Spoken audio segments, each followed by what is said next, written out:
What is up, everybody? Welcome into the Hump Day Hotline. How you doing, Jay Spence? What's up, man? I'm not having much luck tonight. Like none of this technology stuff.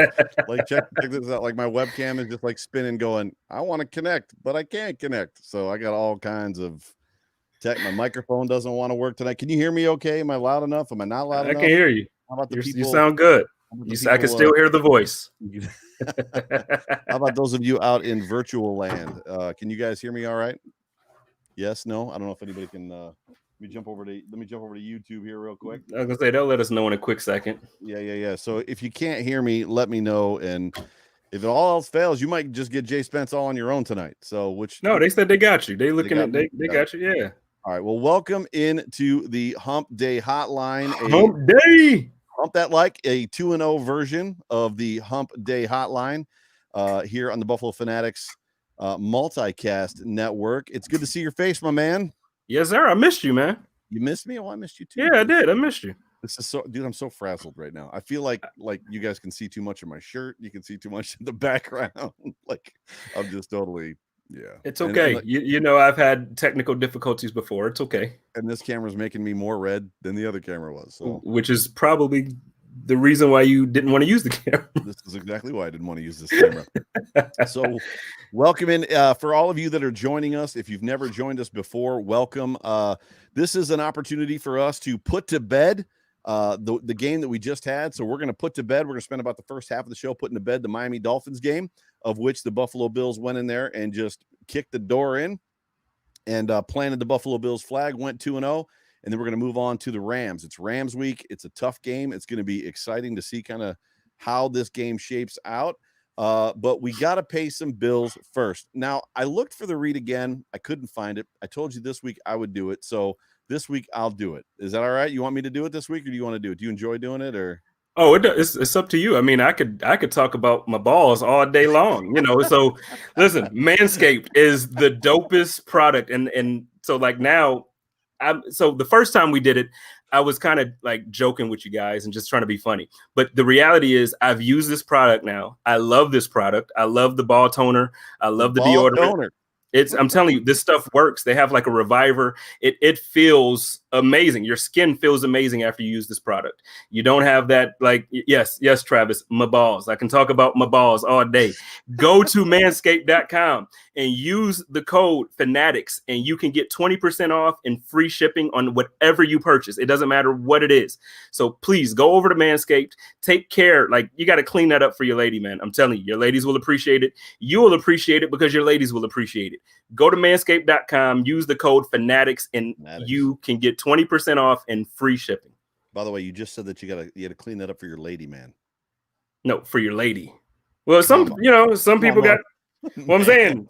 Some people got and that's okay. That's cool. That's cool. That's awesome. So welcome into the show. What we're going to do is we're going to talk about I want to talk about the Dolphins a little bit. I put it out there today on Twitter that like I haven't come down from the high yet. Have you come down from the high of that win yet? Like no, man. Like it was the thing is I didn't really get a chance to talk about it until my podcast. So this morning, everybody got to hear my reaction to it. So it's been a couple of days, and working from home, I don't get the interaction that I used to get with people at work and all that stuff. So So where you at? What is the final thought? And I'd love to know final thoughts from the guys in the chat too. So what is your final thought right now on that Bills Miami game? This is my final thought. Ooh. And I know it was Miami. I know it was the Jets. Here's the thing. Mm-hmm. So last year, the Jets didn't have a bad defense. I get that they lost, Adams, and I get that there's a couple pieces that aren't there anymore, but the defense, the defense was good, and they have a defensive coordinator, whether you like him or not, who generally still has a team that they perform for him. They also perform some illegal things for him, like they try to take people out, but they perform well for him. So the thing is, we did that against a defense that typically is pretty solid. Miami got some good free agent pickups over the offseason, and they play hard for that coach. So again, I know the injury happened in the first quarter, so that really did help the passing game. So I won't act like that didn't happen. But man, listen, I am amped.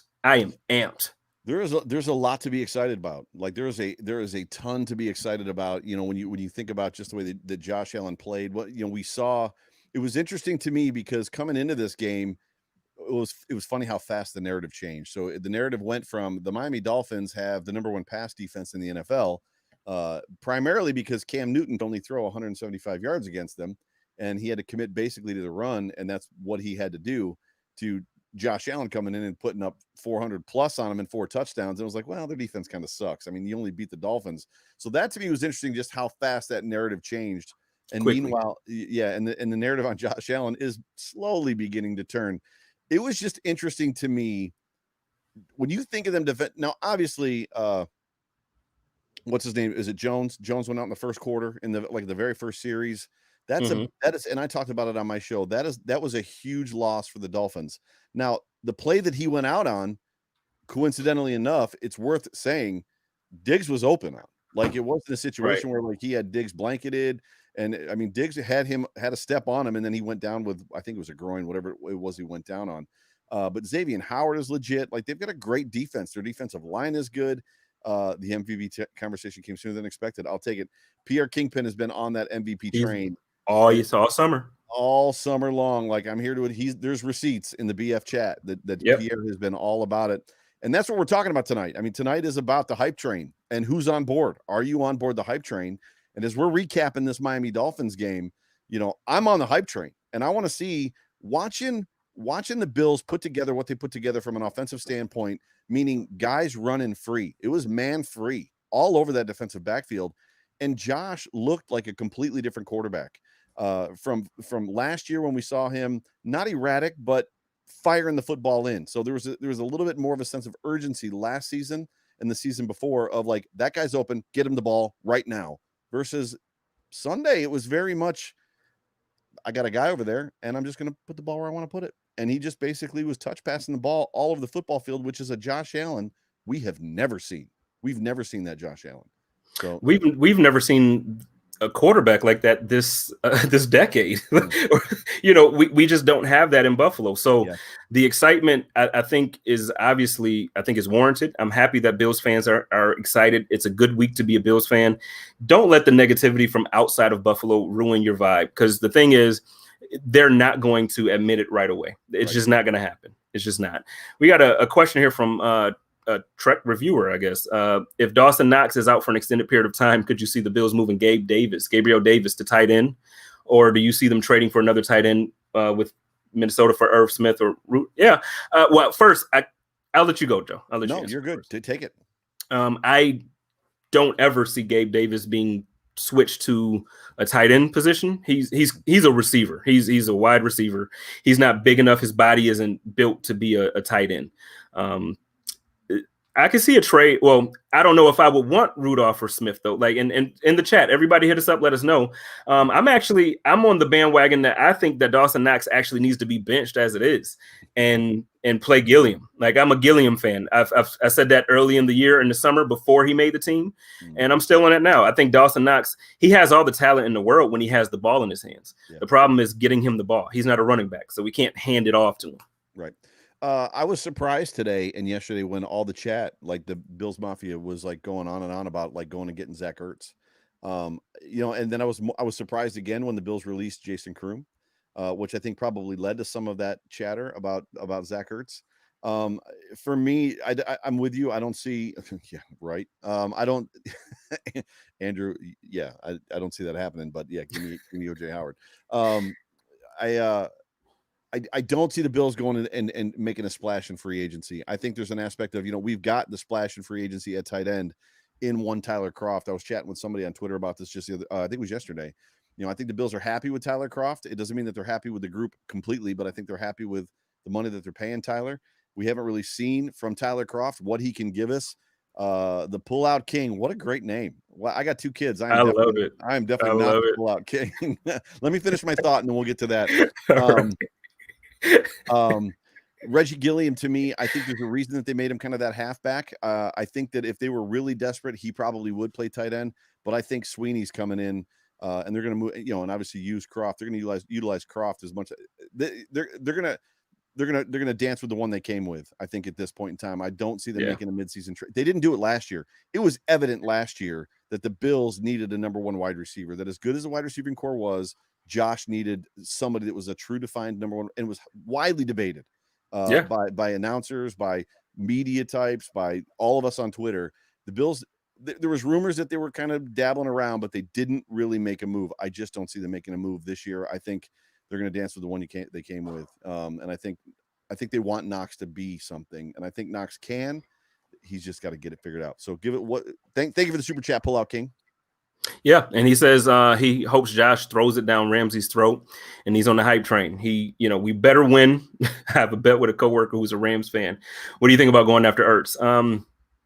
That's what we were just talking about. Yep. Yeah. So we agree about. Well, I don't necessarily think it's we have to go and get Ertz. I think that we have the talent on the roster, but I just don't. I don't know what the coaching staff is going to do. What do you think about that? Well, you just kind of said about Ertz. I like Zach Ertz. Don't get me. I'm not saying I don't like him. It'd be interesting to see the Bills go after somebody like Tyler Eifert. Tyler Eifert has just vanished off the face of the planet. Like Eifert was a legit number one tight end, top 10 tight end, top 8, 7 tight end in the NFL. And in the last 2 years, since he had that injury, he's just completely vanished. That's a guy we might be able to go get relatively cheap. I just don't see the Eagles giving up Ertz. And that's right. I mean, do you see it? I mean, no. Yeah, I mean, they're not rebuilding. They're not going to take weapons away from Carson Wentz at this point, I don't think. And what do you think about the first half of the question about Ramsey? Because Ramsey last year or the year before? 2 years ago, he said that Josh Allen was trash. Did you watch any of the interviews this week? Today? No, today has been crazy, so I haven't been able to. I'm gonna go back and watch when we get done. Yeah, so just so everybody knows, Jay Spence is on the West Coast. He's in Arizona, so for him, 3 hours behind us, he just got off work, literally, and I've been off work for several hours. So I do all of my homework for this show, and I put the preview together, the intro song that you saw with the video. So it's a little bit more difficult for Jay Spence to kind of catch up to where I am. It's weird. That 3 hour difference is weird. It is. It is.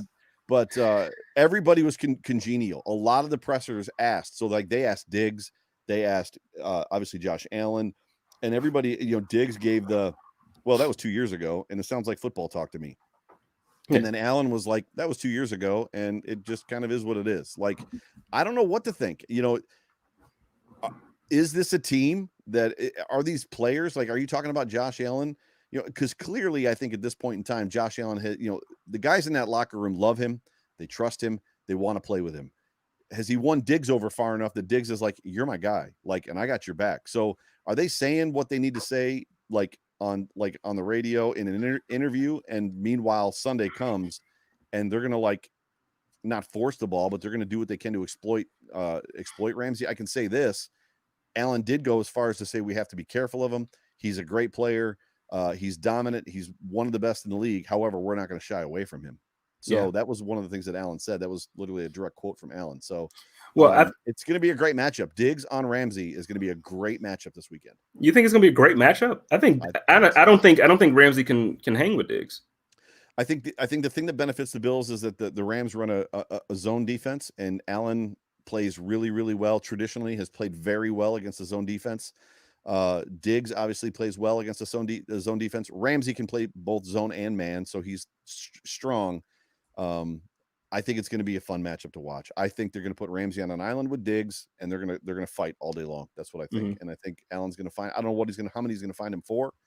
Is it going to be 8 for 150 and a touchdown? I don't know, but I think that Diggs will keep Ramsey occupied enough to open up the field for Brown and Beasley all day long. So Truth to Hearts. What's up, Truth to Hearts? Welcome in. Would you trade a second for Mike Gesicki? And I got corrected from my show. It's Gesicki, and I can never say it right. Gesicki. I love Mike Gesicki. I got corrected by one of our listeners who I guess he went to high school with Mike's parents. What was the rest of that question? Would it trade a second for Mike? Would you trade a second for him? Yeah. I would all day long. I mean, Gesicki, he's an interesting prospect because he's super dominant when he plays, and then he'll vanish for 3 or 4 games at a time. Literally won't even make the stat sheet. You would trade a second for him? A second? I like him that much.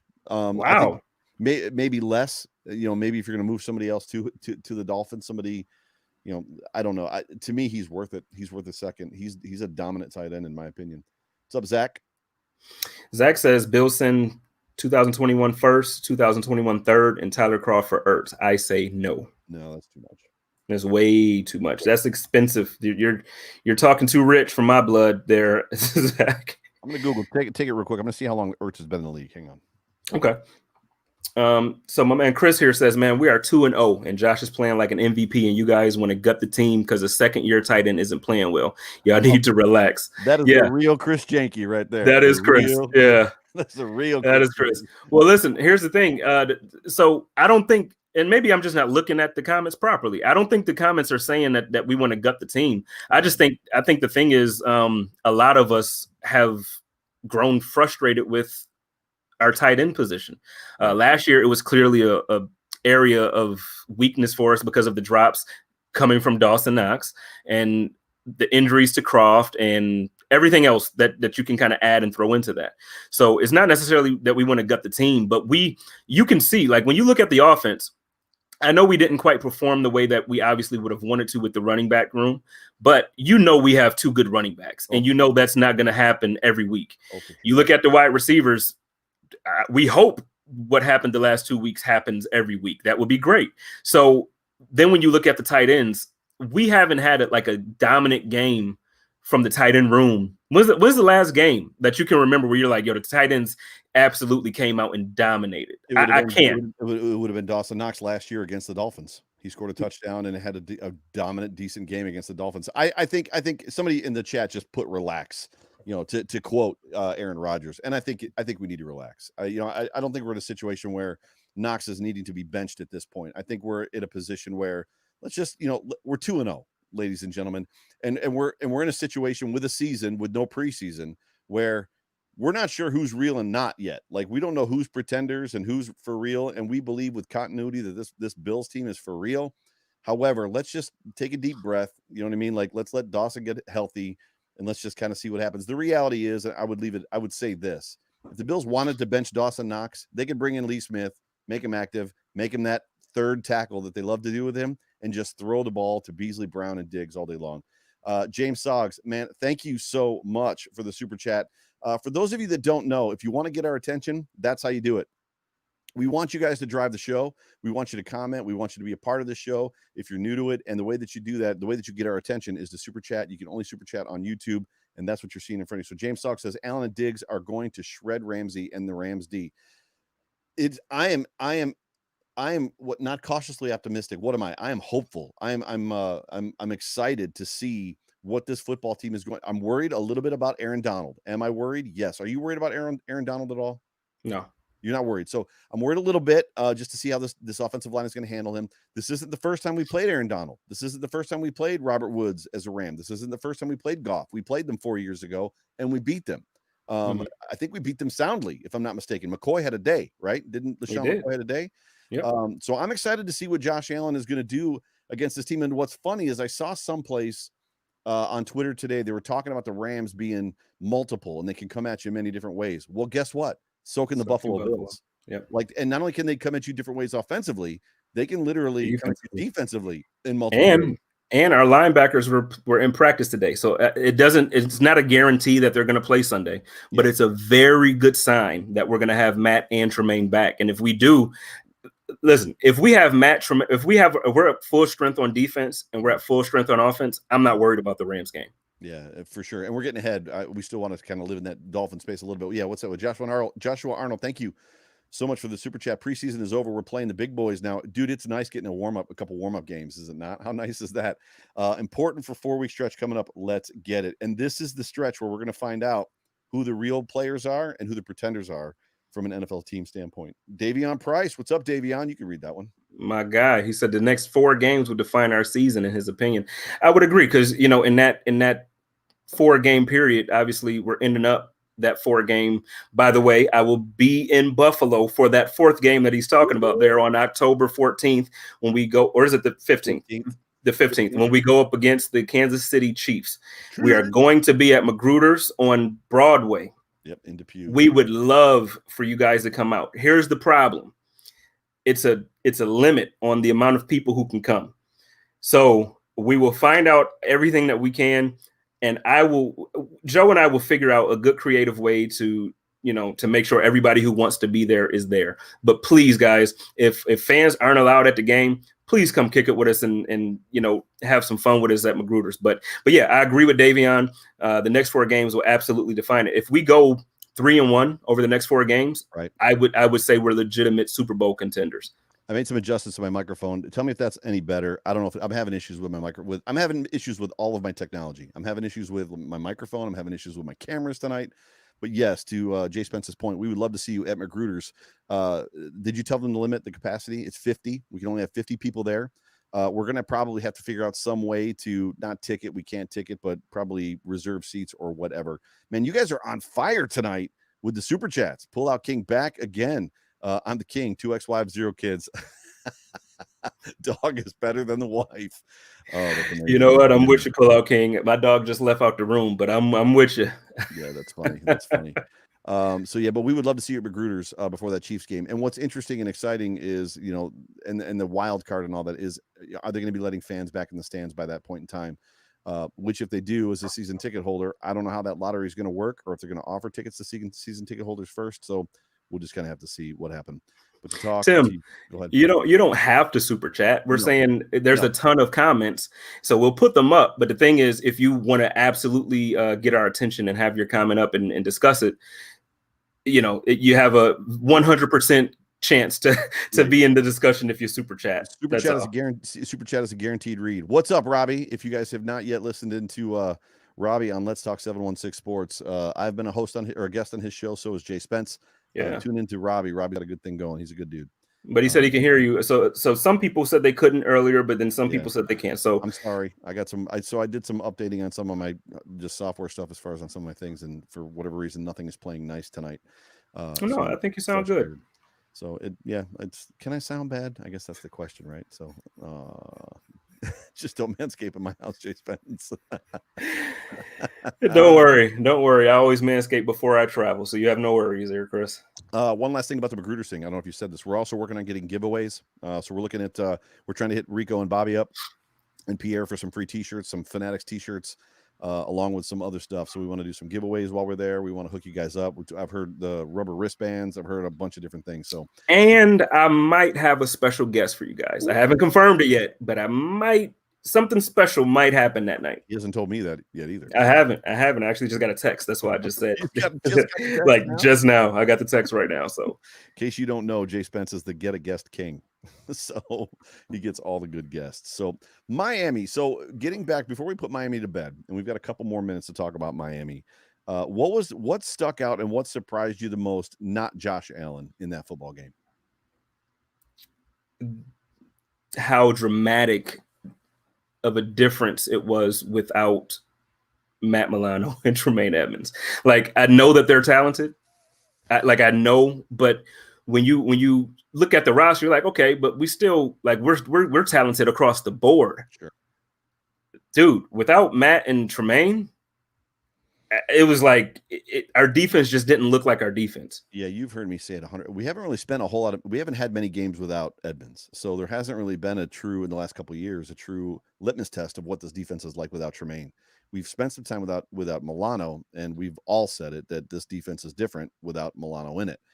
Without both of them in it, it was downright scary. And Tyrell Dodson played well. I wasn't disappointed with the way that Dodson played. He wasn't, the game wasn't too big for him. He didn't get lost.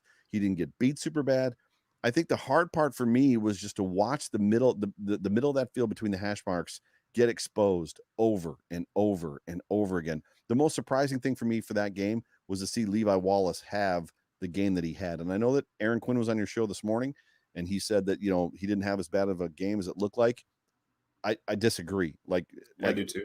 He had a bad football game. He could not break passes up. He could not get in the right position. He was getting owned up and down the field. And it was always, at some point in time, you think that he would just line up and stand on the hash mark, knowing that that's where they're going. They're like Fitzpatrick. I tweeted it at one point. Fitzpatrick is breaking the huddle, walking to the line, identifying where Levi Wallace is, and then throwing the ball to the middle of the field to Levi Wallace's guy, like every single play. And it just, So what was that super chat? Sorry.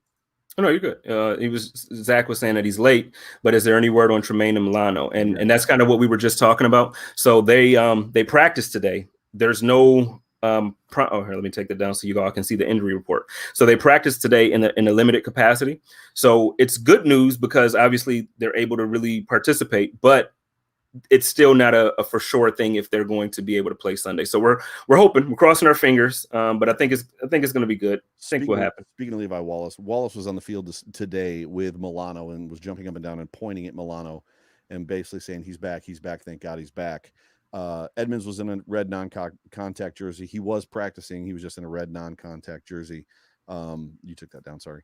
And we can transition. Everybody wants to talk about the Rams. Everybody's excited. So everybody is literally on the hype train. And the reality is like you guys are super chatting the crap out of this thing, which is awesome.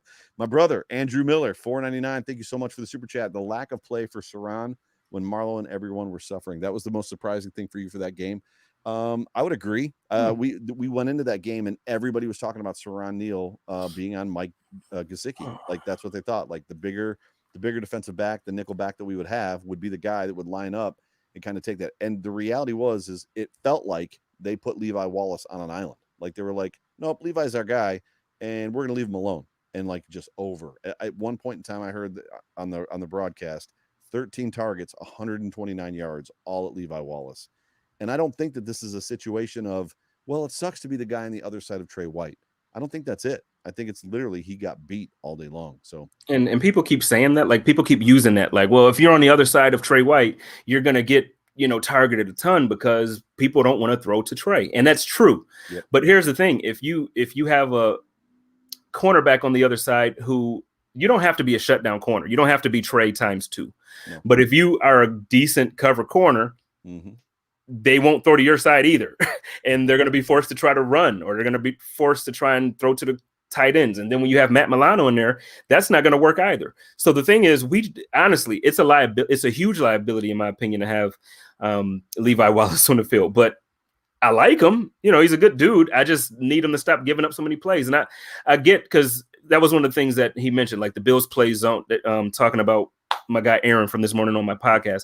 He was talking about how the Bills play a lot of zones. So we keep things in front of us, so he's always the one making the tackle. I understand that. I understand zone and when they're coming up or when they're playing prevent defense. My problem is when he gets beat and he's behind the guy, not not coming up to make the tackle.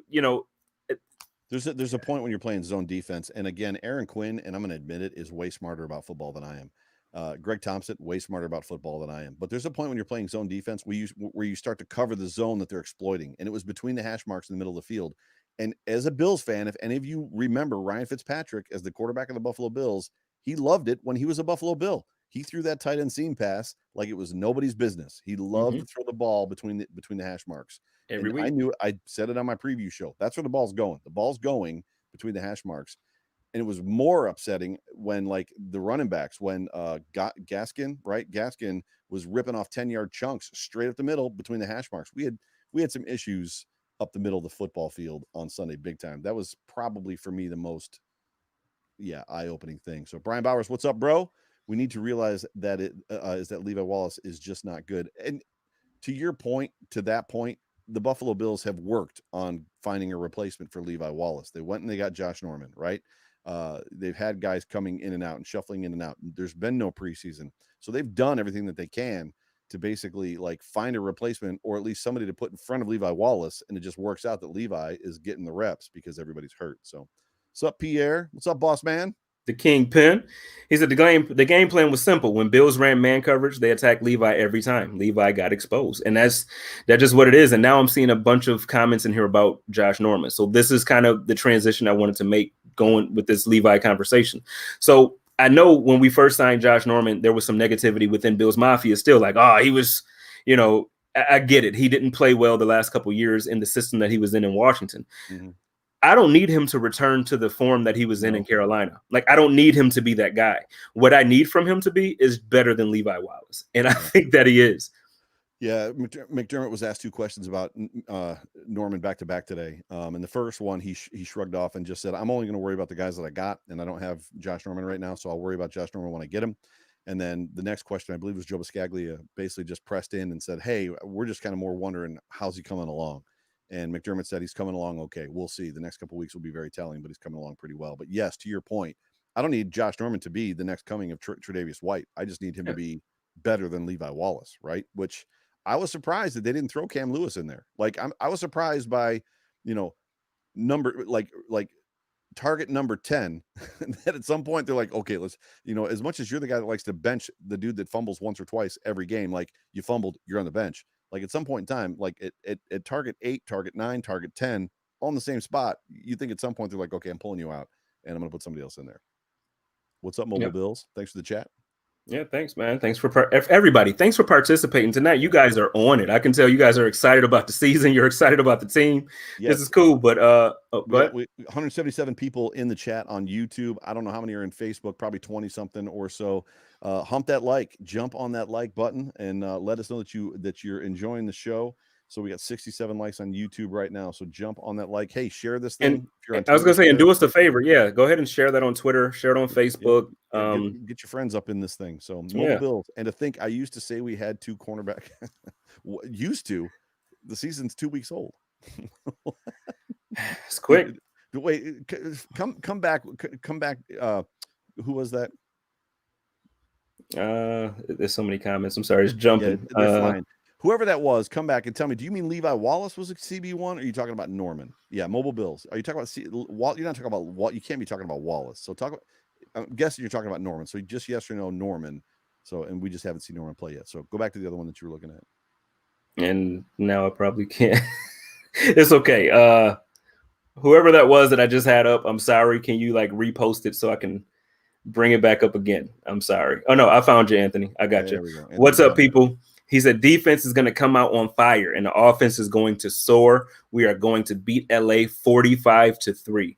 Yeah, that's a huge prediction. That's a huge prediction. That's a hot take. They have weapons and they've got guys all over the field. And that offense looks good. And it looks really good right now. It's firing on all cylinders. It'll be, and they've done some things where they get to the line, hurry up stuff, and then they've beaten their opponents as far as just like on that quick stamp, which the Bills have tried to do several times so far in the last 2 games and haven't been successful necessarily, where they've kind of rushed to the line and kind of like went into a quick hurry up. And they haven't necessarily been as successful as the Rams. 45-3 is an aggressive score. If they do that, the wheels have legit come off for the Rams, and the Bills, you might as well crown them at that point. If that score is 45-3, the wheels have come off completely for the Rams, and you're crowning the Bills at that point in time. I like the optimism. So that's good. That's sweet.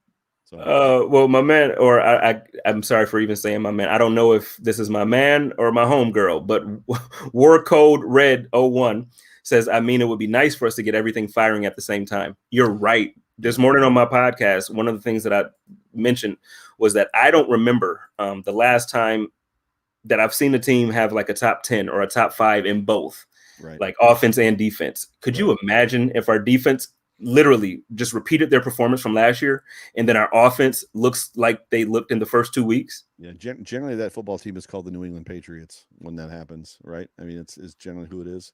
So they got Tom Brady throwing the football, and then they've got that defense that Bill just somehow, no matter who he could sign you and me tomorrow, and I got a bum left knee, and like we're gonna end up playing lights out football, and that's gonna be number 1 defense with you and me in the roster still. Like, I don't know how he does it. So I don't know if there's still cheating going on up there in New England or what. But what's up, Damon Smith? Welcome into the show. Their offense may look good, but our defense looks goo.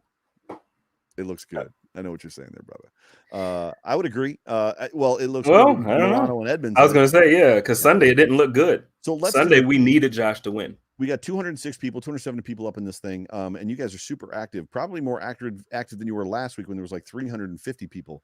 So keep it coming, keep it rolling. I want to make the official transition. And normally when we make the transition to the next week's game, don't do that to me. You put it back. I didn't see that you put it up. I'm like, what happened? Yeah. We start with just the injury report from Wednesday, and keep in mind the injury report from Wednesday is not that big of a deal. There's some stuff here that you want to talk about. There's some stuff that might make you a little concerned, but by and large, it's more of there's a lot of rest days in here and things like that. Like you can see that Jerry Hughes got a rest day. Cole Beasley, that was a little bit of a surprise. Hip and thumb, did not participate. Obviously, we know about Edmonds. He did participate. He was just in a non-contact jersey. Jake Fromm, we know what the story is with him. Jerry Hughes, rest. We just talked about it. Teron Johnson, the groin there, I think was a surprise. I don't remember him going out. Dawson Knox, we're not going to know about until he comes out of concussion protocol. There is no like updates on Dawson until he comes out of concussion protocol. Milano was a full go. Well, it says limited, but my understanding is he was a full go in practice today. Did not have a non-contact jersey on.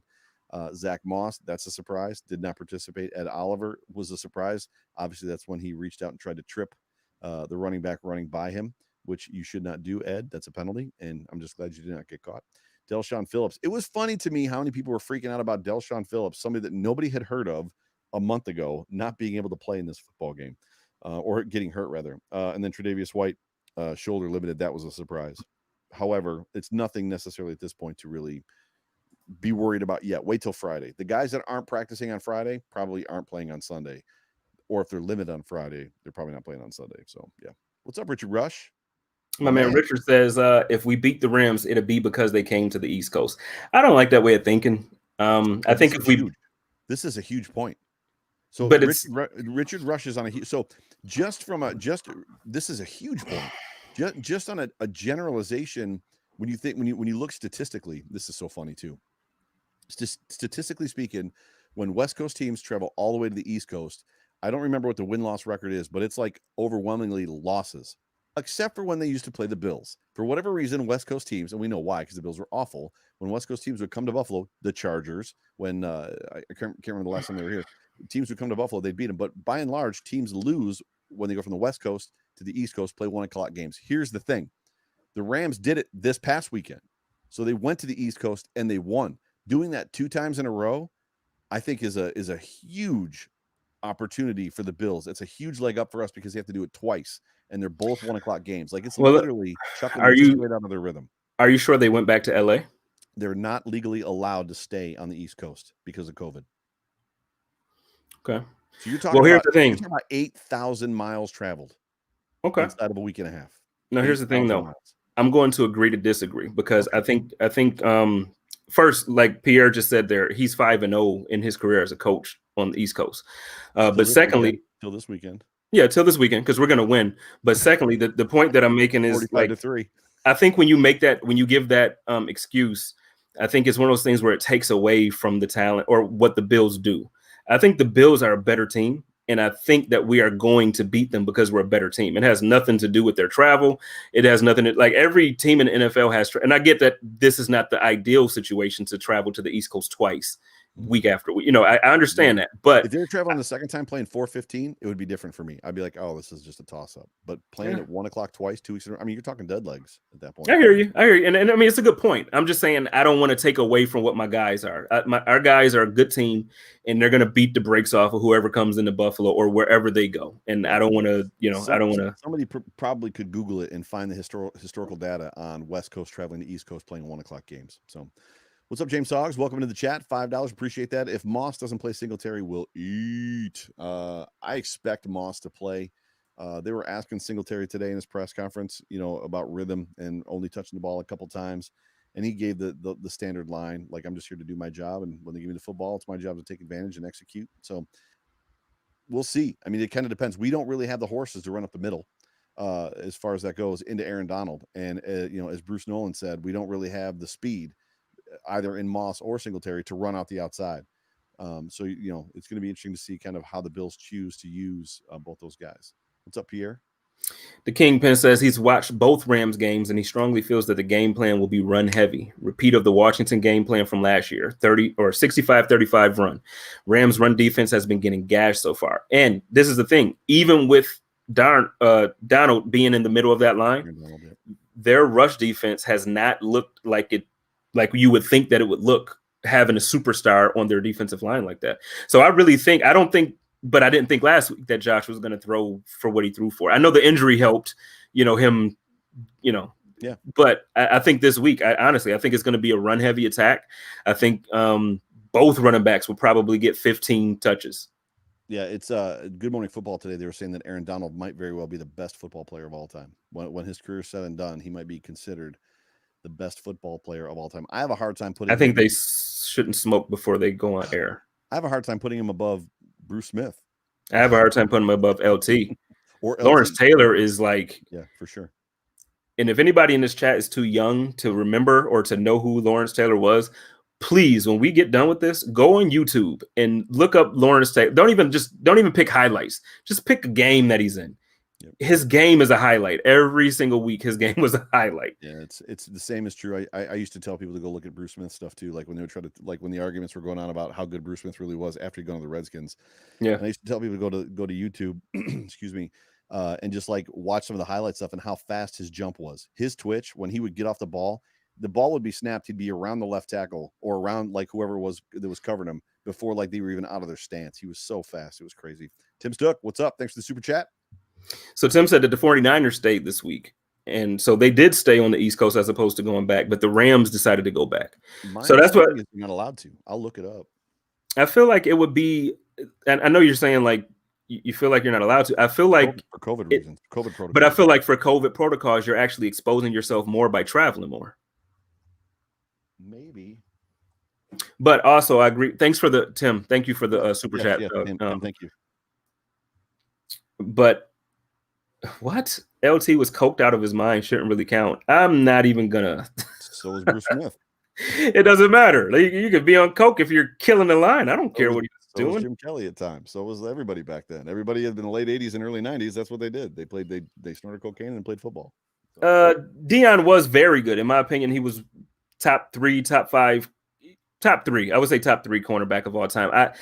Because he doesn't tackle, I'm not on the popular side of it. He just wasn't a great tackler, so I can't put him as the greatest of all time at the cornerback position. But he was definitely in that, like, he's top. He's definitely top. That's a good discussion to have. I might have that on my next week's podcast, like actually talk about in history who should be considered the best cornerback, and like just I'll probably do it like a breakdown of different positions. I'm reading that certain teams have gotten not exemptions, but they've gotten permission to stay over. So I think it comes back to what you said, that the Rams chose to fly home. So possibly. So NFL urges teams to alter travel schedules for less time away. So yeah. So I think that's yeah. I don't know. So who knows? I could be wrong. Happens all the time. And yeah, so he said, Carmen said that's why the 49ers stayed in West Virginia, to avoid the COVID restrictions. Gotcha. So yeah. But like I said, either way, even if, like, regardless of whatever happens with the travel and how teams feel and whatever, I don't want to take away from our team. Like I said, this year, I really believe we have a top 5 roster in the league. I wasn't saying that as a joke before the season started. I think that we're an awesome team. Yeah. So I don't want to take away from that by saying, oh, we're going to beat them because they came to the East Coast twice. No, I think we're going to beat them because we're better. Like, we're just better. I'm on board. I'm on board with that. We'll see on Sunday. So we got 198 people up on YouTube. We've got 92 likes. So first thing I need you guys to do. So if you are on YouTube right now and you can hear my voice, jump on that like button, hump that like, get that number up, get our metrics up. Best cornerback of all time. Levi. I'll let you take that one. I'll just throw it up because I just knew it would get you. Stop me mid-sentence. I'm gonna put an ice cube in my mouth and annoy everybody. My man Damon Smith says, but are we gonna forget about Sean Taylor? I don't put Sean Taylor in that top of all time discussion. I don't think that his career was long enough for us to really see that. We did see some craziness from him. He was a beast, but unfortunately his career and his life was cut short. And you're going Ed Reed, right? I mean, at that point in time, like for that position. Yeah. I mean, you're going Ed Reed, I think, for safety. You know, obviously. I would absolutely go Ray Lewis, Lauren, LT, Bruce Smith. I mean, Ed Reed, Champ Bailey. I mean, the guys Sean Taylor's career got cut too short. It's unfortunate, but boy, are we off track. That's so funny. What's Brian got to say? He said, because he disagrees with me about Dion. I said that I wouldn't put Dion as the best of all time, but he says that he thinks that he is. He said he did tackle earlier in his career. You said that and I missed it? You had to miss it because I said it right here on air. Dion Sanders is the best cornerback of all time. I feel like you want to talk about going back to watch highlights. Take your own advice. No, I love Dion. I put him too. I didn't put him in a bad Dion place. Sanders is the number one quarterback of all time. This show, every single week, you guys kill me. Like, y'all think because I don't put somebody number one, it means that I dislike them. I love Dion. I didn't say he didn't like him, but he's prime time. Dion Sanders, the best quote. Dion Sanders never ran a 40. Nobody knows how fast he was. And his response when they asked him, how fast are you? He said, fast enough, or as fast as I need to be. And that is the truth. There were times, Anthony Miller. Do you remember Anthony Miller? I know you're younger than me. And, it's interesting when you think of ages and stuff. So Dion, I think he was playing with the Cowboys. He was either playing with the Cowboys or he was playing with the Niners, one of those two teams. Anthony Miller was playing for the Chargers. They're playing the Chargers. Maybe it was the Rams. Regardless, Anthony Miller catches the ball and he's streaking down the sideline. And at that time in the NFL, Anthony Miller was one of the fastest guys in the NFL. Freaking Dion came out of nowhere and chased him down like he was standing still and tackled the dude. Like, it was unbelievable. You're talking about a guy that, regardless, like, the Cowboys went after Dion because they couldn't beat him as a Niner. And then once they got Dion, the Niners could no longer beat the Cowboys because Dion was a Cowboy. Like, without a doubt, hands down, the best, not only cornerback, but also punt returner in NFL history. Nobody's even close. That's wrong. He was the greatest shutdown corner in NFL. I'm talking about the returner comment that you just made. The guy that has the record that was in Chicago that literally broke every single record from running. I know you're talking about. He's not better. Okay. The rules changed by the time that he got. Who was it? Somebody put it in the chat. I know exactly. I can see his number too, and I can't. Devin Hester. Yep, Devin Hester's the guy. The coverage rules had completely changed from the time that Dion was returning punts from the time that Devin Hester was completely changed. Dion's not the best return guy. Like, I can argue with you. Like, it's debatable when we talk about the cornerback position. He's not the best return. He was elite, but he's not you come on, Joe. You know why Dion was better than Revis? Because Revis fell off a cliff way too early. Dion was good until he quit playing. Well, I don't put Revis in that conversation because he had certain people that really just ate him. Like, like Stevie was, for his career, we actually had a receiver that could just outplay the best cornerback in the league at the time. Watkins made him look silly. Yeah, so I don't put Revis in there. He was very good. Granted, same thing like you were just saying about Dion. When he left New England and went down to Tampa Bay, they were awesome on defense. Then he went back to the Jets, and so he absolutely made a difference. He shut down an entire side of the field. But again, to the rest of your comment here, don't forget Charles Woodson or Rod Woodson. Yeah. Listen, Troy Polamalu. There's some good defensive backs in that time, man. There just are. But like I said, right. I get why everybody is just saying, no, he's the greatest. You didn't want to throw his way and get it intercepted. I get it. But when guys had the ball, I just don't trust him as back then. He just wasn't a tackler, man.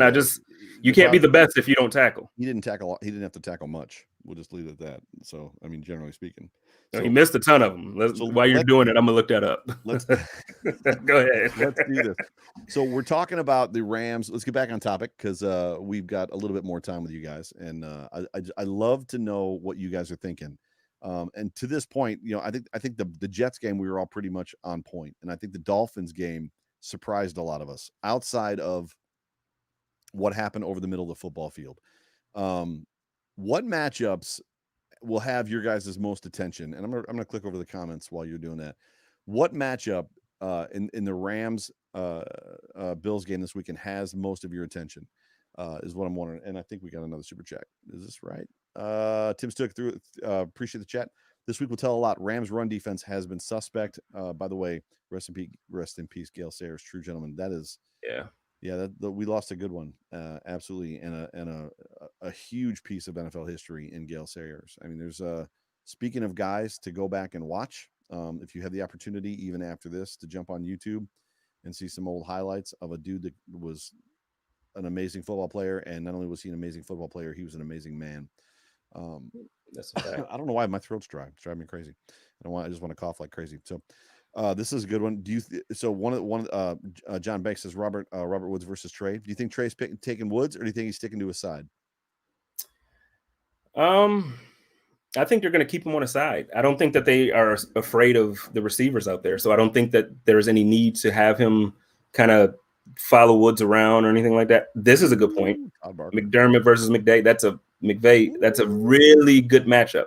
That's where the matchup is, in my opinion. For sure. I like this one too. This is gonna be a test.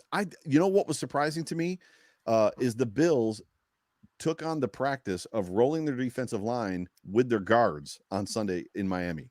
They were rolling by series the offensive guards, which was crazy. So Ford played right tackle, or right guard played left guard as they were spelling Spain, and they were bringing in Winters at the same time. I've never seen that done before. It was insane, in my opinion. Donald versus everybody. That's good. That's super good. Donald versus Ford. Yep. Trey will stick to. Yeah, Trey will agree. Trey will stick to his side. Are you taking the chat back over? Okay, yeah, I can. I gotta really dig deep on the missed tackles. Like they have tackle stats and all that stuff. I got it. Yeah, so I'll check that out and have that stat for my next pod because I'm definitely gonna talk about it. But yeah, the Trey and Robert Woods battle is gonna be fun. But again, I don't think of it as much of a battle because I do think Trey is, I think he's top 2 cornerback in the league. Period. So I don't think Robert Woods is in the conversation as a top 10, top 15. I wouldn't put him as a top 15 receiver. So yeah, I said it on my show Monday, and it got widely dismissed. But Trey White gave up his first touchdown since 2018. Yeah, he gave up to Gesicki, so he gave it up to. He was alone on Gesicki and gave it up to him. Sorry, I apologize. But it's okay. He can have one in 2 years. I'm all right with that. Wasn't as bad, to your point, as Stephon Gilmore's. No, Stephon did well. So Trey, the thing with Trey was he was right in his pocket. He was on him. The guy just made a fantastic throw, and then the other guy made a fantastic catch. That's all that happened. But Trey wasn't like getting beat. To be honest, that first catch was in the first quarter when or maybe it was the second quarter. It was like he caught it. I don't even know who caught it. I'm trying to remember. Was it Devontae Parker that caught it? Yeah, Devontae. And he caught it like right there on like the 2-yard line or something like that. How was that a catch? Did it not look incomplete? They changed the rule. They changed the rule that you no longer have to hold the ball. Like you don't have to possess the ball to the ground. So they changed. Oh, okay. So I must have missed that. Yeah. So because I'm like, how in the hell? Yeah, that was that. Any other year, I mean, that's the not Dak Prescott, Des Bryant catch, right? So Des Bryant didn't carry it through the fall to the ground on that in the game against the Packers so long ago. The one that they still talk about, it was a catch. Yes, it was a catch, and it wasn't because of the ground, but they've changed that rule since then. So that is matchup. So what matchup are you going to be looking most forward to? I don't think you and I have answered yet. So what matchups will have you most or have most of your attention this Sunday? Josh Allen and the secondary of the Rams. For me, it's going to be the interior offensive line for the Bills and Donald. And the scary part about that is I heard today that Donald has lined up in the last 2 games. Donald has lined up in every position along the defensive line. Yeah, I mean, I guess I'm just not as afraid of, like, I know he's going to be disruptive. That's who he is. So it's when you can accept who a player is and then game plan around him. And I think Sean McDermott, for the most part, and Brian Daboll, they're good at that. Mm-hmm. So I'm just not. I just don't see it being where he's really gonna get his plays. He's gonna have a couple tackles for a loss. He's gonna hit somebody so hard that they might, like he's gonna do it. But so that's gonna happen. But the thing is, our coaching staff has to plan around that, and we have to be better. So I believe in us now. I'm not the guy that's going into the game thinking that they're gonna hurt my feelings and break my heart. Now I'm saying, no, I can depend on my guys. Nice. No more PTSD. I got to do better. I got to do better with these 2 questions because the first question is what matchups will have most of your attention. So that means that, like, what am I watching in the game? Like, who has me a little bit scared? It is not the same question, even though it sounds like it, as what are the keys to securing a Bills victory? Right. For me, it's turnovers. I think that turnovers are going to be big in this football game. If the Bills come out there and they put the ball on the ground twice, or if Allen throws a couple of interceptions, we could be in a lot of trouble against that, and vice versa. I think if they put the ball on the ground or Goff throws a couple interceptions, they're going to put themselves in a bad situation with our offense. I think turnover differential for me in this game is probably going to be the most important key, if you will. What's your thought? I agree. That's not my key to victory, but I agree that it's definitely something to watch. I think our key to victory is the matchup you wanted to see.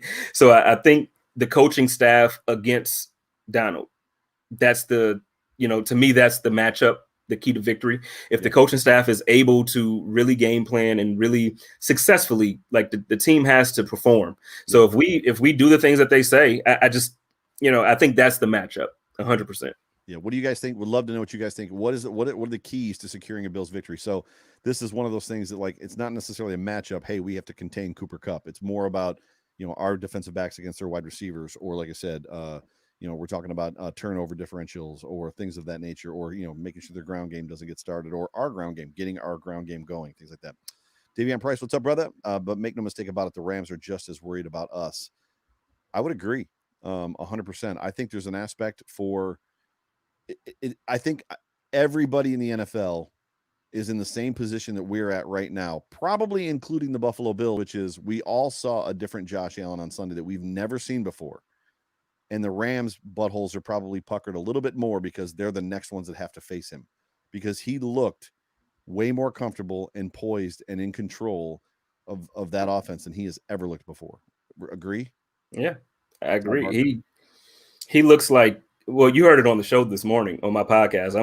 I opened the show off with the MVP chants because we just haven't seen it, man. And it's like, I get it. It's a little premature to really have that conversation, but listen, you got to let Bills fans live this up. We haven't had anything close to this in a long time. You know what's funny, man? And you won't like this. And I was going to say it earlier in the show. And I'm not looking to catch flack, and I'm not saying that they're the same player, but don't get me wrong. The best arm talent that this team has had, arm talent. I'm not talking about running ability. I'm not talking about like movement in the pocket. I'm talking arm talent. The closest person this team has had, in my opinion, for arm talent since Jim Kelly to Josh Allen is probably Kyle Orton. Kyle Orton was a talented thrower of the football, like anticipation throws, outside the boundary throws. Like he had everything, and he wasn't afraid to put the ball in there. He had great touch. He had great feel. Now, the rest of his game kept him from being a true valid starter in the NFL. But from an arm talent standpoint, for me, it's Kelly, then Orton, like that brief stint, and then obviously Josh has just got the arm talent that kid has is otherworld, in my opinion. So you don't have to respond. That's just how I feel. Okay. My man John Banks said Drew Bledsoe. I think he definitely had a better arm than Kyle Orton. I would definitely. I'm not talking about chucking the ball down the field. No, a better arm. I think he had a better arm. Not just strength. I'm saying, like, I think he threw a better ball. Period. Then you don't remember Bledsoe's last couple of years when he basically would cement shoes and stare down Eric Moulds, and then. Well, no, everybody at the end of their career falls off. You hit a cliff. Peyton Manning did it. There was never a time as a Bills fan. There was never a time that Drew Bledsoe scared me as a Bills fan. Even when he was a Patriot, he never scared me as a Bills fan. I never went into a Patriots game going, man, we got to play Drew. At that time, we were killing the Patriots. Like, at that time, the Patriots weren't the Patriots. Like it was a Bledsoe. Bledsoe was part of that reason. I used to be scared to death of Dan Marino. Dan Marino and Elway used to scare the crap out of me because of their arm talent. Bledsoe just to me never amounted to, and I was excited when he came here. Bledsoe just never amounted to me. Just a guy that had tremendous arm talent. You know who had great arm talent? Rob Johnson. Just kidding. You're reading the chats. You're not even paying attention. I am, because I'm like, he did not just say. He did not just. Definitely not Rob Johnson. Practical Kid TV says John Brown and Cole is going to get a lot of catches since Diggs is going to get doubled a lot. I think they're going to get a lot of catches. I don't think Diggs will be doubled. I don't think any team this year, at least if they're smart, you have NFL coaches. I don't think that anybody will be doubled too often on our team. I'm sorry. No, go ahead.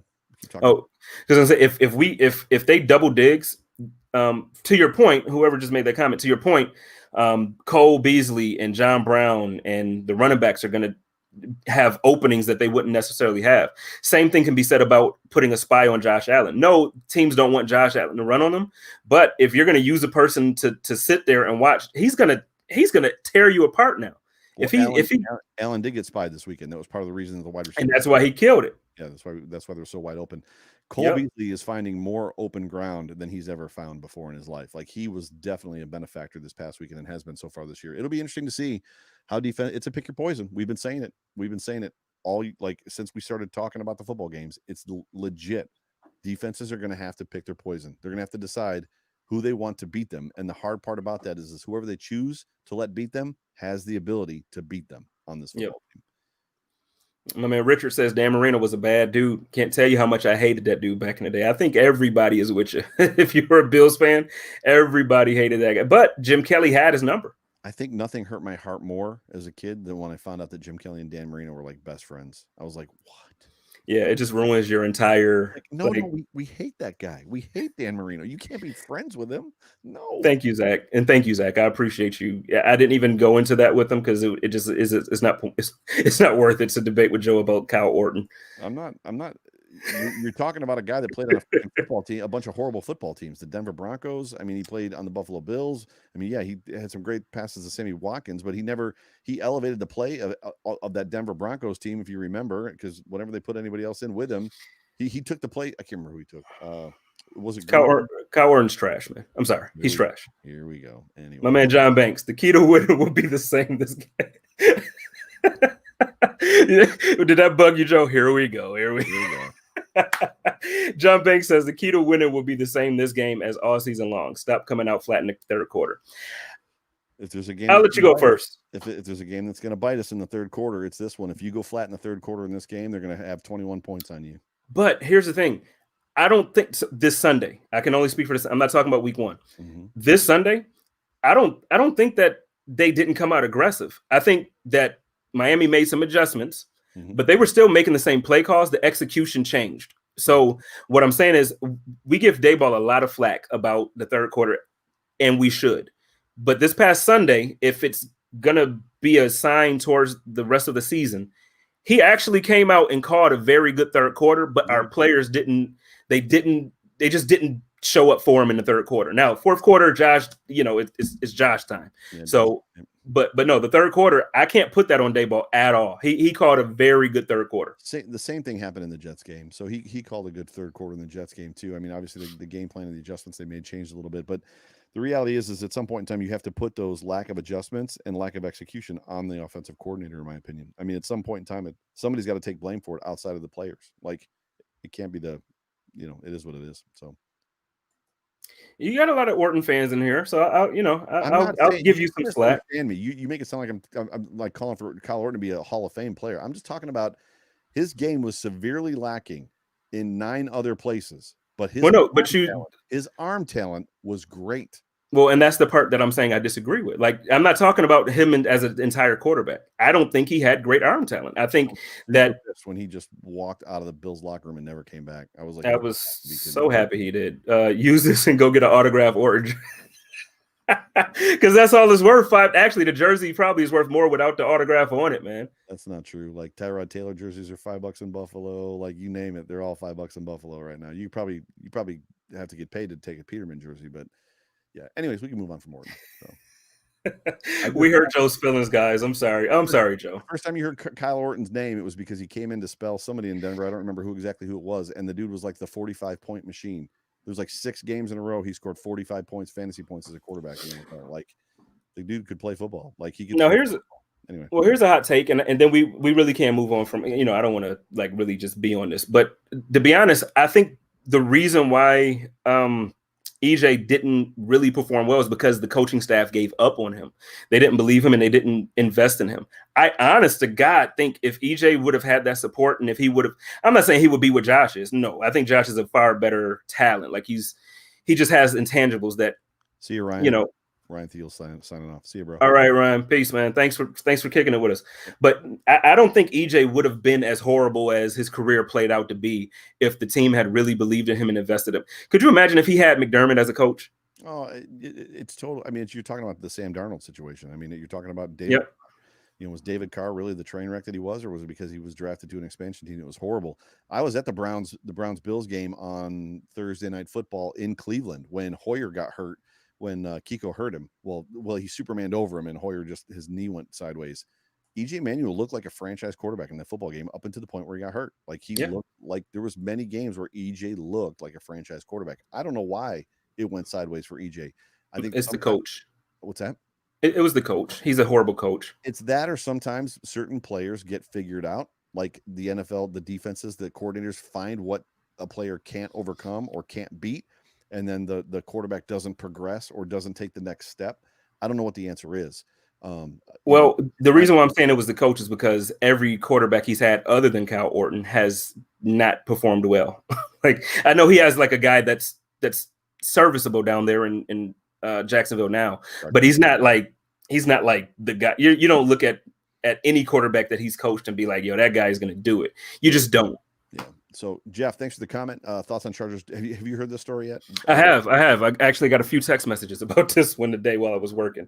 I think that Tyrod Taylor, as lovable as he is, and it, you know, is the awesome man that he is over and over again, and the humble, fierce competitor that he is.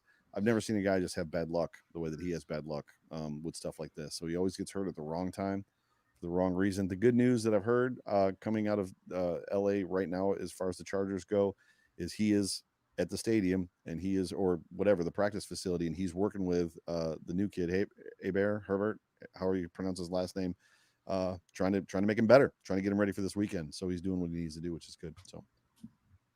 So somebody's debating you saying that he looked like a franchise quarterback. What's amazing about the situation is the fact that I said Kyle Orton had elite arm talent, just his arm, and you disagreed with me. However, I said that EJ looked like a franchise quarterback, and you agreed with me because you like EJ, but you don't like Kyle. So this is...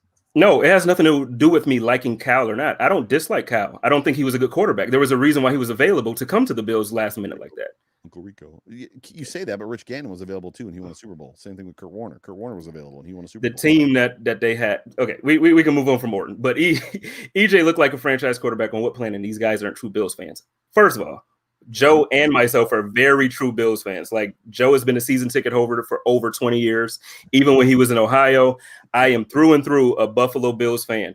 The problem is when you make a statement like this, it lets us know that you don't really watch as much Bills games as you really think. Because before EJ got injured, there was a lot of hope in Buffalo because the combination of EJ Manuel and Stevie Johnson looked very good, and we were very excited about it. So EJ did look good, but the coaching staff did not believe in him. So I'm sorry that we have to disagree with you on that one.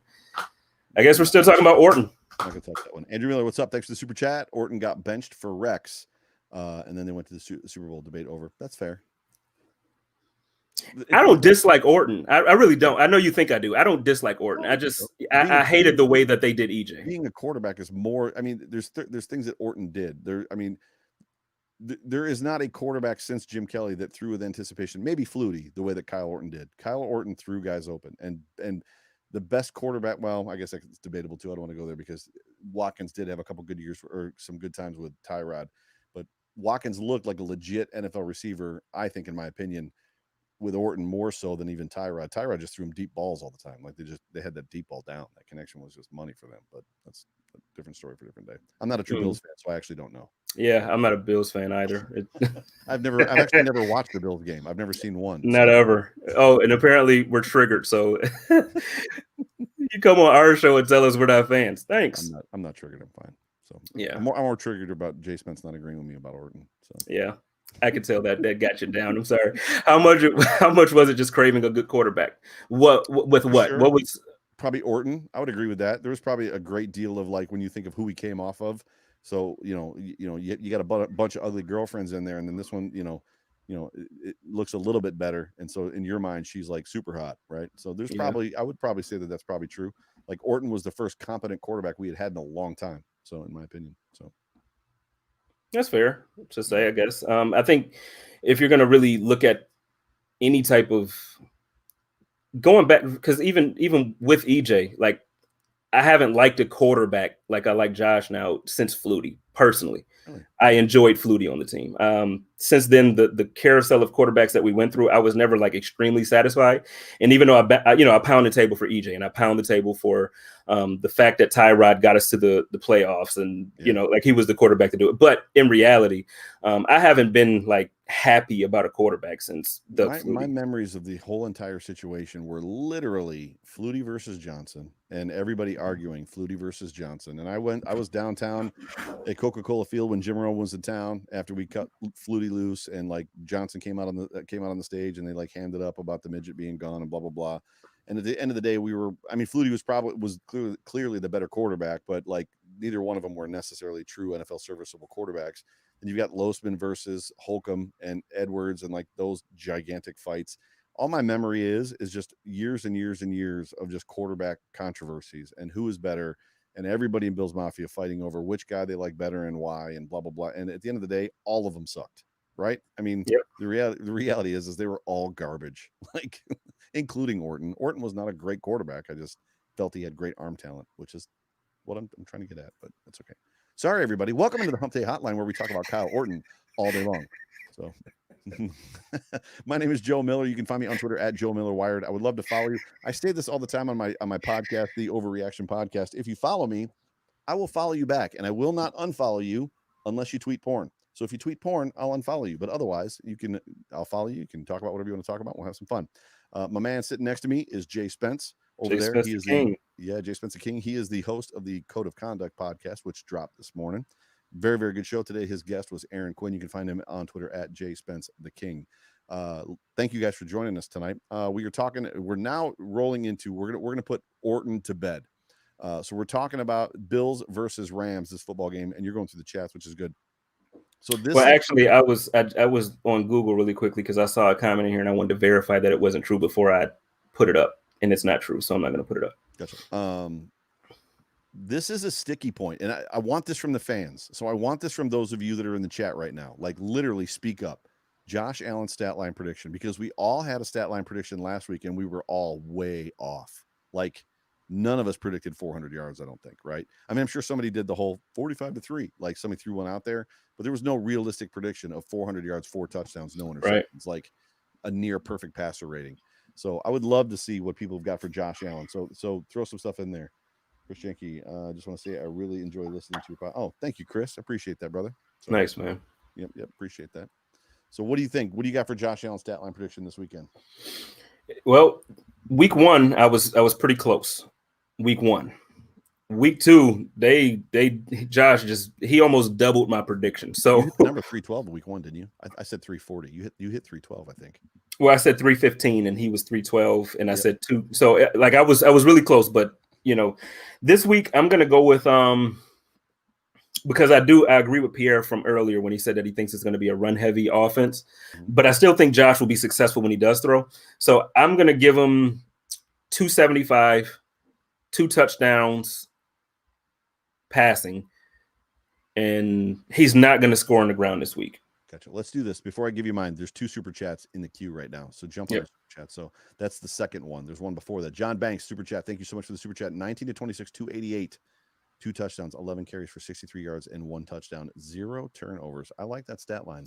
I'm agreeing with the 0 turnovers. I think if he fumbles. I can get behind that stat line. So James Soggs, thank you so much for the super chat. Have you guys tried Josh's Jack? So they asked him about this in his interview today. My daughter has a box. So one of our family friends gave me. So for those of you that don't know, my 13-year-old daughter is obsessed with Josh Allen. She's 13, and one of the other reasons that she's obsessed with Josh Allen is because I am 10 years older than her mother. So like she has this whole idea in her head that she's 13, Josh Allen's 23. So dad married mom 10 years younger. So there's no reason that Josh can't marry McKenna, my daughter McKenna, 10 years younger. She got a fat head in her bedroom. She's got Josh Allen jerseys. Like, she is totally obsessed with Josh Allen. So she has a box of Josh's Jacks. We have not tried them yet. I don't know if we're going to open the box or not. So thank you guys for the super chat. You clearly haven't down there, right? You haven't even sniffed it. If I'm right. Well, no, I have 2 boxes waiting on me when I get back to Buffalo. Get home. Gotcha. Mom and dad hooking you up. Yep. Very good. Stat line prediction. I think I like the one that you put up on that super chat. Who is the super chat from? You have it? Let's see. We can go back to it. John Banks. So what is, I'm going to do? Hang on. I'm going to do the math. Do you know what that is? That what's that? That percentage? That completion percentage? 26 from 19. So 19 divided by 26. Look, I can do math. 73%. That might be the only place that I'm not necessarily 100% on. To me, that stat line might look more like 19 for 30, 19 for 33 for 288, 2 touchdowns, 11 carries, 63. But I'm probably with you. That's probably where I'm at. What's up? What are other people saying as far as stat lines? You got more stat lines on there? Yeah, we got a bunch. Yeah. What's up, Elliot? Welcome in. I caught Elliot on the Matt Perino show a little while ago. 328, 2 touchdowns, 28 rushing yards, and 1 rushing. You don't think nobody thinks Josh Allen throws an interception this week? No, Josh Allen hasn't thrown an interception in 8 games. I know that. It's coming. I mean, it's coming, but I don't think that it's going to be something that we're going to see a ton. Like, I don't think he's just going to. And Bills Mafia Twitter is going to lose their minds if it's a bad pass. Like, if it's a rolling out to his left and a bad launch. Like, he almost had one Sunday. Right. That Diggs throw, like, and I mean, Diggs again. It's wonderful having a number 1 receiver. He like, he like took it out of his hand. Well, the ball bounced off the guy's hands, and he, but it's like, geez, man. I think I texted you and I said we have not had. since Eric Moulds. That's Yeah. the guy we've been missing since Eric Moulds was here. We have not had the guy to go up and get the ball from somebody. Like, it's amazing. 332 touchdowns. Dude, could you imagine, Josh? Could you imagine America if Josh Allen throws for 300 yards 3 weeks in a row and against the third time against the Rams defense? Like, you want to talk about a coming out party? 500. Keep it rolling, baby. Keep it rolling. Dante Culpepper up in this mug. You remember Dante when Dante was hot with Randy Moss? Like, he was just trucking them numbers like crazy. He just dropped back and throw the ball as far as he could. Randy, man, if I had Randy, I could give you a 400-yard or 4,000-yard season. Randy was a beast, man. But you know what I'm talking about. And then Dante, dude, that's funny too. Like, what a mistake. You want to talk about Bills fans, true Bills fans. And I know that I'm not triggered, but getting back to it. So where were you on the side of Culpepper versus Breeze when they both came available? Because the Bills were in need of a quarterback. Culpepper I wanted Culpepper I did too. With all of my heart. Culpepper goes to freaking the Dolphins and washes out and becomes nothing. And Drew Brees is a first ballot Hall of Famer. Yeah. Talk about back then I wanted Culpepper. Well, because you're right though. When you saw him with the team he had out there in Minnesota, it's like, oh my God, we need him here. Like, that's what it was. But no, Drew Brees, you're right. First ballot Hall of Famer. When it's his time, he's going right in. They might put him in before the 5-year period. Like, retired, you can go to next week. Like, you're retired, come on in. We got your coat for you already. Got your jacket. So, but yeah, I did love Culpepper, but I was a good fan of a lot of different quarterbacks, and I used to always get ticked off when they actually did hit free agency, and it almost seemed like Buffalo didn't even try. I get it; they probably didn't even want to come to Buffalo, but it seems like Buffalo just didn't even try to go after top talent, and it was so annoying, so annoying. We're gonna move on to final score predictions here in a second. There's a super chat hanging out there for us. Do you see it yet?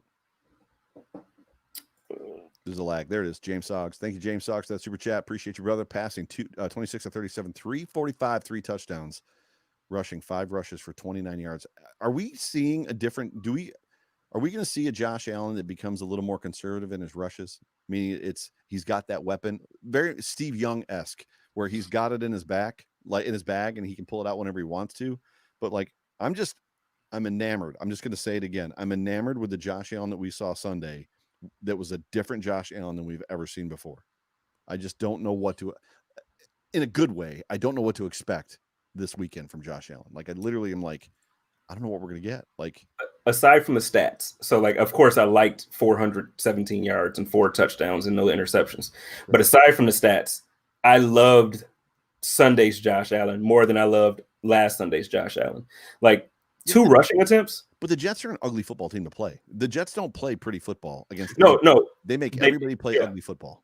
You're right, but I'm saying like I don't want Josh Allen running 8 times a game or 10. I don't even know how many times he ran that game, but I don't want to see that.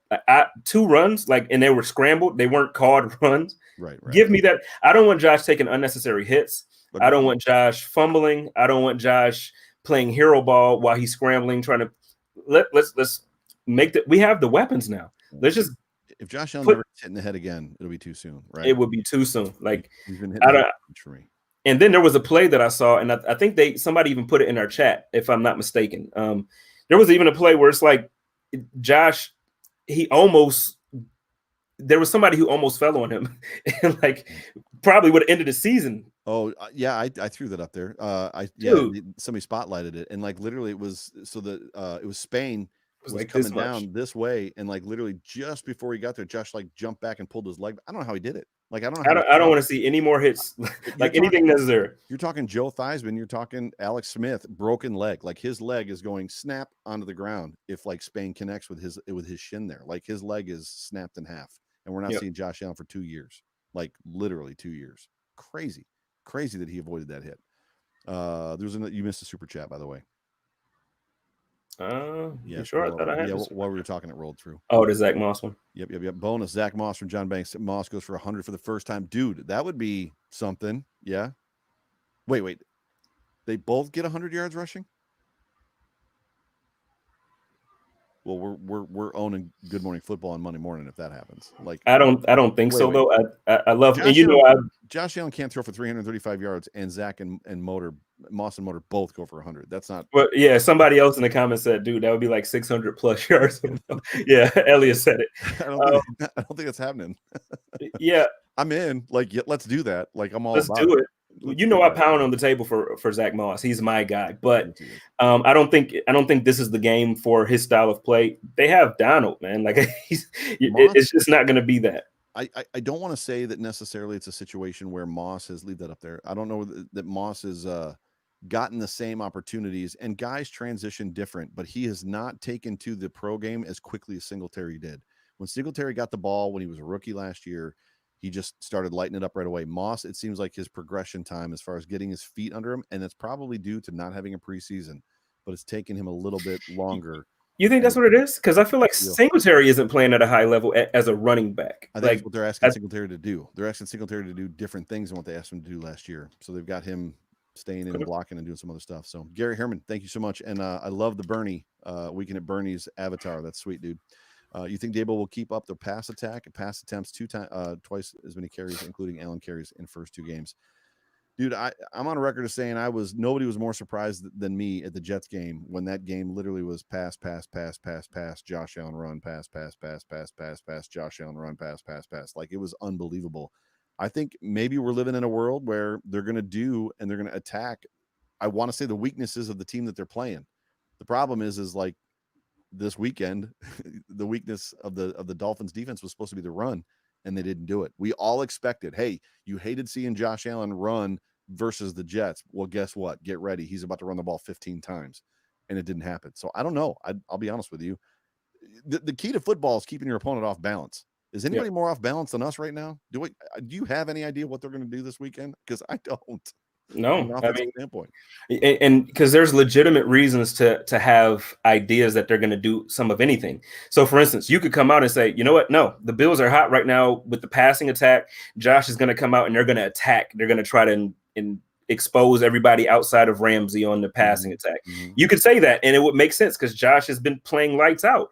But then you could say, well, no, they're going to probably run the ball because, like, you can have like so many different, and they all would make sense. And that's the beautiful part about it. We have the roster that you can't come in any Sunday and say, well, this is who the Bills are. You can't do it. I'm going to throw up a comment from Joshua Barrett real quick. Where to go? Joshua Barrett says, was totally shocked. We threw so much against the Dolphins. Not only was I shocked, I was shocked at the ease of which they did so.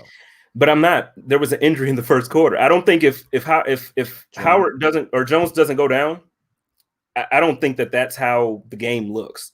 And I'm not taking nothing away from Josh. Josh did that Sunday. But Jones isn't covering the whole field. He's going to try to take away one. He's not covering the whole field, but Diggs isn't catching 153 yards in the touchdown. Wasn't there rookie on Diggs a lot? Wasn't that a weird situation? And that was disrespectful. They should have went to Diggs the way they did. But if Jones is on him, that game isn't happening. Like, yeah, we might absolutely still win, and we might still have good numbers in the passing game. But Josh isn't throwing for 417 unless it's to Beasley and Jones. People are saying they can't hear me again. If you can't hear me, I'm having technical issues, so I apologize ahead of time. So I'm just having trouble. So, yep.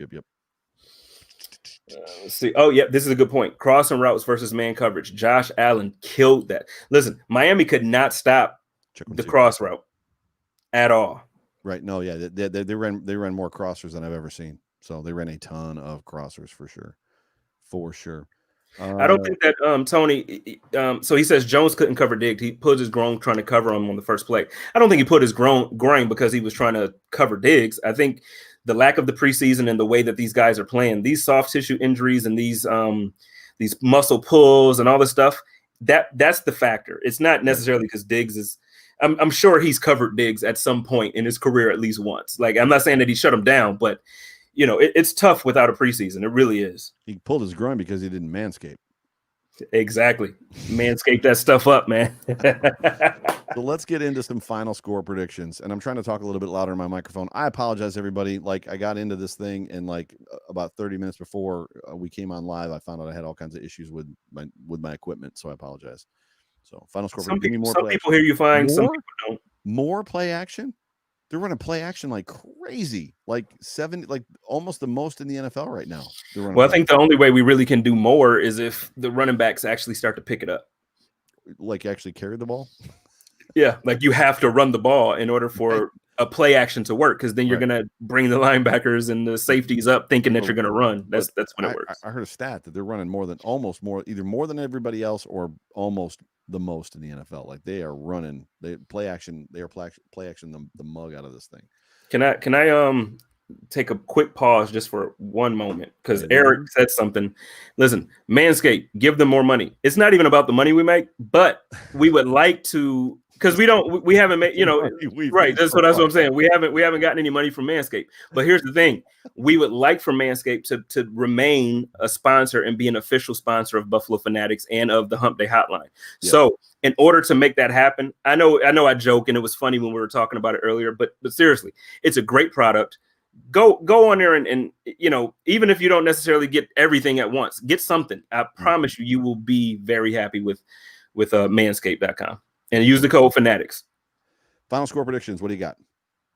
Final score prediction. I'm going 31-17 Buffalo.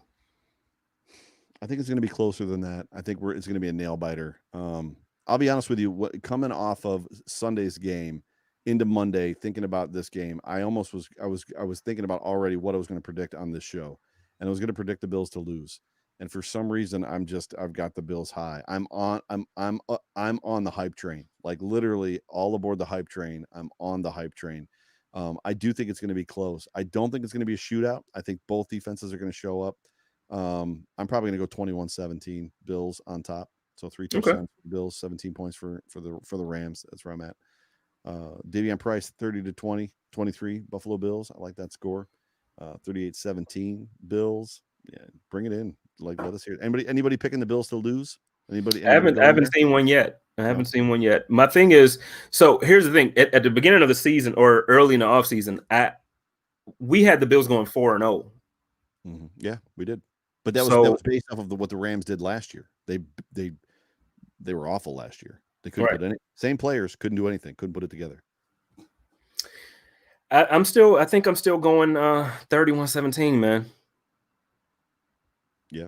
I think I'm going 31-17. I agree that the defense will pick up, but I think our defense will pick up. I don't think that their defense will be able to stop us.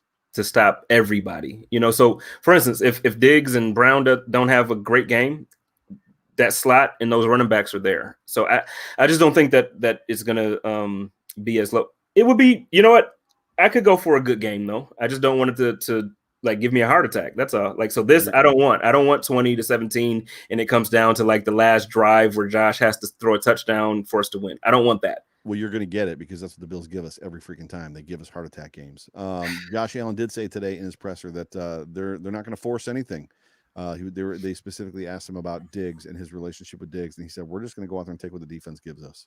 And I was like, "Oh, I'm all about that." We haven't seen a Bills team do that in 20 years. James Soggs, thank you for the super chat, man. Appreciate you. Sir. Appreciate you. 17 Bills. I think we're gonna make a statement. What's interesting is that statement game was supposed to be against the Dolphins, but as soon as we spanked them like little kids, it was all of a sudden the Dolphins aren't a good football team. It's like, wait a minute. Like the goalposts immediately moved. It was like, what in the world? So I think it would be more of a statement against the Rams. And then we got the Raiders right after that, right? So it'll be interesting to see. This next 4-game stretch is going to be, it's going to be interesting. Go ahead. 34-31 Bills win. Tyler Bass drills a game-winning field goal to prevent overtime from 40 yards out. My guy. That's it. Chase Pence's guy. My guy. That's it. Tyler Bass. I missed that one. I said he was going to miss a field goal in this game. So in the Dolphins game, so I got that one wrong. So we got a couple more minutes. Are there any questions? So do you guys have anything you want to comments, questions? Get a last-minute super chat in there. Let us know what you're thinking. If you want to complain about the volume of my microphone and the technical challenges I'm having, you're allowed to. I apologize for as soon as we get off this thing, I'm going to play it back and see how bad my microphone is. Like I'm incessant about technology and like production and things working right. Drives me crazy. What was it about Gabriel Davis? I said maybe Gabriel goes for 7 catches and 100+ yards. I love it. I'd love to. I would absolutely love that. I'd love that. That'd be amazing. Yeah. So what was the next one? Do you have it still? I'm just trying to get back to it. They were just saying what a script that would be for Bass if he won the game like that with a field goal. Yep. Oh, and we're 1 game closer to me buying a Corey Bojorquez jersey. We are. We are. So for those of you who don't know, Joe and I have this thing because he has the same way I kind of talk about Cal Orton. He talks about he talks about Corey Bojorquez. And so he said if he plays well and he strings together a few games that are like really good, he's gonna have to get a. Didn't I say top 5? If he ends the season as like a top 5 punter in the league, I'll buy a Corey Bojorquez jersey and I'll rock it. I feel like you're gonna end up with the Corey Bojorquez jersey, man. I do. Yikes, bro! I mean, if I have to buy one, I'm buying us both one. So. And I know that's fine. I'll wear it. But I know we don't have a lot of time, so I don't really want to. You're good. What should I? No, I won't. We'll save it for the next time. Go for it. Well, one of the things that like really tripped me out about Sunday with. Mm-hmm. I'm gonna save it. No, because I'm tired and I want to eat. That's why I keep looking at the clock. I don't want to do it. It's 7:30 out here. It's 10:30 out there. We're not gonna. No. I'm not gonna be out here for another 45 minutes. No. Listen, everybody. So there's 212 people or 230 people in this thing. He's leaving me hanging too. I have no idea what he's talking about right now. So like, yeah, you're just a big tease. Jay Spence, the Manscaped tease. That's what you are. I'm sorry, man. I'm sorry. It's late and I'm hungry. I haven't eaten. I gotta eat. I'm sorry. Gary Herman, thanks again for the super chat. Did you see Jordan Palmer at the combine and his impact on Josh's long ball about dropping pins on a map? Dude, that is some of the most compelling conversation or compelling interviews you're going to listen to. If any of you have not done it, go to YouTube, find the Jordan Palmer it takes, if you will, about Josh Allen and what he says about Josh. Everything that Jordan Palmer is saying about Josh Allen is coming true. Every single thing. Everything. It's creepy and weird because he doesn't only work with Josh. He works with Sam. And that's what I was about to bring up. Yep. He works with all those guys. It's like he works with Sam, but Sam is completely regressing. Is it Brandon Allen or Kyle Allen? He works with one of the I think it was Brandon. I think it was Brandon Allen, Sam Darnold, Josh, and then there's one other guy that he works with all the time. Yeah, it's weird. But obviously the Bills have a better supporting cast. So yep. Anything else? Somebody said he says throw Jay Spence some trail mix or a protein bar. Okay, I'll say it, but I don't want to have a discussion about it because it's really a lashing at the fans. Listen, all the fans that were in this chat that wanted the Bills to cut and leave Andre Roberts off this damn roster. Oh, here we go. That's why I didn't want to do it. That's I'm going to put the microphone over to the side. Soapbox. Nope. We're going to have a conversation, but I do want to say you were all crazy to ever think that the Buffalo Bills would not have a roster spot for Andre Roberts. Yeah, he's good. Crazy. He's good. He's super duper good. Davion Price. I was not one of them. People coming in now for the Roberts love. There was a whole bunch of them, though, Davion. It was a ton of them, and I'm like, are you guys crazy? Yeah, for sure. And what's funny is like they've all changed their feelings on that situation. Matt Milano is the most underrated Bill. Matt Milano is not an underrated football player in the NFL. So like let alone as a Buffalo Bill. If the Bills aren't able to keep him and extend him, he's going to get paid. He is going to get paid. So he's going to set the market for linebackers. They've already called it. So if the Bills don't extend him, he's going to set the market for linebackers, which is crazy. Anything else? No, that was all. Elliot, you're right. I'm glad, but he wouldn't. There were teams who were interested in Roberts, and he said he wanted to keep his agreement with the Buffalo Bills in place because he thought the team was doing something special this year. Yeah, they're all on board. Ladies and gentlemen, thank you so much for listening in, stopping by, hanging out with us, driving the conversation, being a part of the chat to this live experience that we call the Hump Day Hotline. I am one of your hosts, Joe Miller. You can find me on Twitter at Joe Miller Wired. I am the host of the Overreaction podcast that drops on Mondays, and I'm also doing a preview show that comes out every weekend on Saturday generally, and I believe it's going to get pushed out by Fanatics this week. So I've been putting it out on a separate platform all on its own. And this week, I believe it's going to get picked up by the Fanatics. So if you're not already listening to it, stay tuned. You'll get it. And that is my man over there, Jay Spence. Jay Spence the King, and I am the host of the Code of Conduct podcast. I have 2 episodes. I have one that comes out Tuesdays where I talk everything from music to basketball to whatever. And then Wednesdays is everything Buffalo Bills. So we're going to have some fun next week. And then you always know we're here every Wednesday night. And what a great time to be a Bills fan. What a great time to be a member of Bills Mafia. This team is it's been on the rise for a couple of years. It's continuing to be on the rise. Everybody is taking notice. We got a lot of good stuff coming up. So in a couple of weeks, as we talked about, if you weren't listening to us about an hour ago, we're going to be at Magruder's. We're going to do the very first ever Buffalo Fanatics live on site, like YouTube show. So the Hump Day Hotline is going to come to you on Thursday night before the Chiefs game at Magruder's in Depew. We can get 50 people as the max, so we can only get 50 people in there. So you're probably gonna have to come early. We would love to see you. We're gonna have giveaways, t-shirts, all kinds of crazy stuff. Jay Spence is he's teasing us because that's what he does. He's a Manscaped tease machine. Hey. He's saying somebody might be there to hang out with us. But we just want to thank you guys for hanging out with us, man. It's just a really, really cool experience to be connected to you guys. You guys are awesome. Any final words? Yes, you know you're good when you can talk 15 minutes about Orton being good and we stayed to the end. That is a compliment. If you missed the opening intro, I put these clips together for the open. Stick around. I'm about to play it again. So don't go anywhere for the next 30 seconds. You guys are awesome. Love the Bills Mafia. Go Bills. And thank you, Heather. Go Bills. Go Bills.